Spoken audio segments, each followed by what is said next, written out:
Hello दोस्तों, स्वागत है मेरे चैनल पर डर की दस्तक। आज जो मैं कहानी बताने जा रहा हूँ वो कहानी मुंजिया की है। एक गांव में एक पति और पत्नी रहता था। उनके कोई भी संतान नहीं था।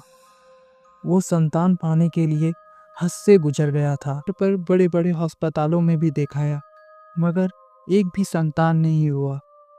तो एक बाबा ने कहा, तुम्हारे घर के बगल में पीपल गांच और एक कुआं है, वहां पर मुंजिया का वास है, इसीलिए आपका एक भी संतान नहीं हो रहा है।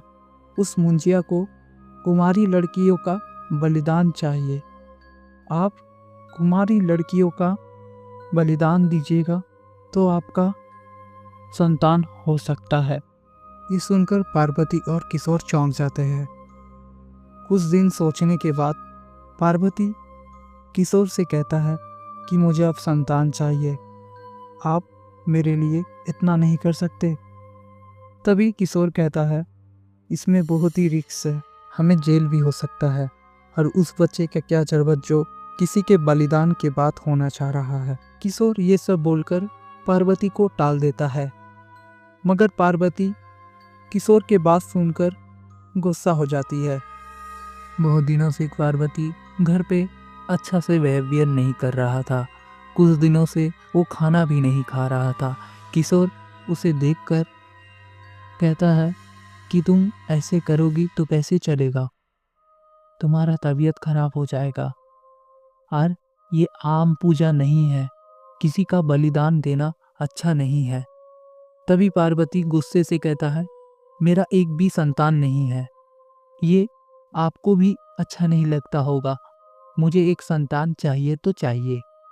तभी किशोर पार्वती की बातों में गौर किया कि हमारा जीवन ऐसे ही गुजर रहा है, घर पर खिचखिच होती रहती है।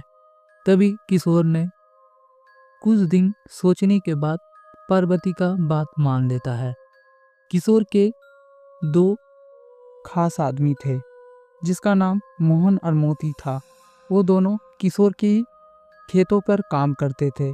किशोर का एक भी बात इनकार नहीं करता था। किशोर ने उसे एक काम दिया था। वो काम कुंवारी लड़कियों का किडनैप करना था। मोती और मोहन ये बात सुनकर चौंक जाता है और कुछ सवाल नहीं करते हुए कुंवारी लड़कियों को गांव से उठाने लगता है। एक कुंवारी लड़की को जब गांव से उठाकर पार्वती के पास ले गया, पार्वती उसे साड़ी और बहुत ही अच्छी से सजाकर रात को उस पीपल के गांच के नीचे बैठाकर और उसे बांधकर वहां उसका बलिदान दे देता है।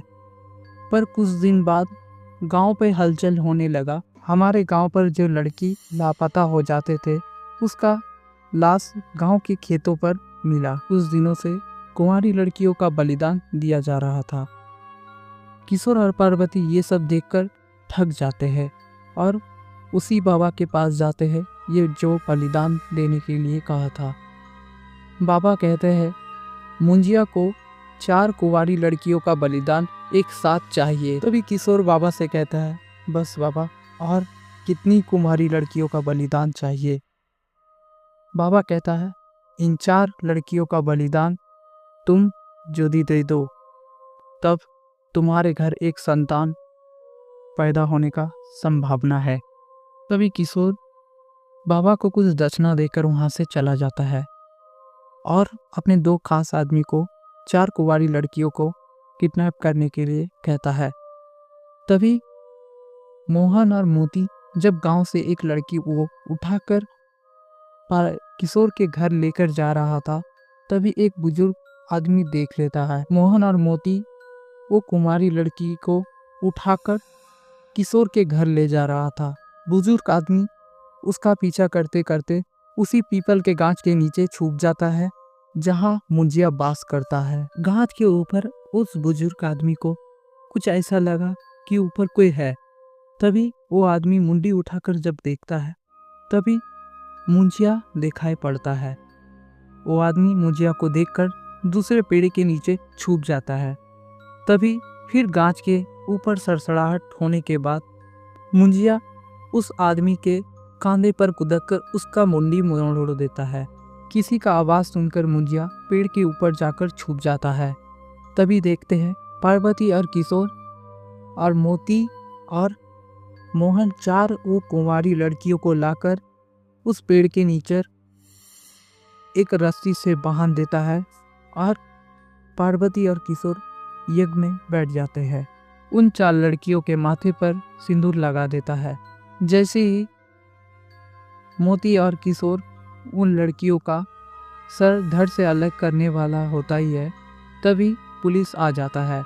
वो दोनों को रुकने के लिए कहता है, तब वो दोनों रुकता नहीं है। तभी पुलिस दोनों को गोली मारता है, पर वो दोनों अपना वफादारी निभाने के लिए वो 4 लड़कियों का सर धड़ से अलग कर देता है। तभी पार्वती और किशोर को पुलिस उठाकर ले जाती है। पर कुछ दिन बाद पार्वती और किशोर जेल से छूटकर अपने घर आता है। तब उनके घर पर एक संतान होता है, मगर संतान कोई आम नहीं, इंसान का बच्चा नहीं, जानवर का बच्चा पैदा हुआ था। तभी पेड़ से मुंजिया कहता है, तुमने संतान मांगा था, ये इंसान हो या जानवर, वो तो तुमने नहीं कहा था। कुछ भी पाने के लिए किसी का बलिदान देना अच्छा नहीं होता है।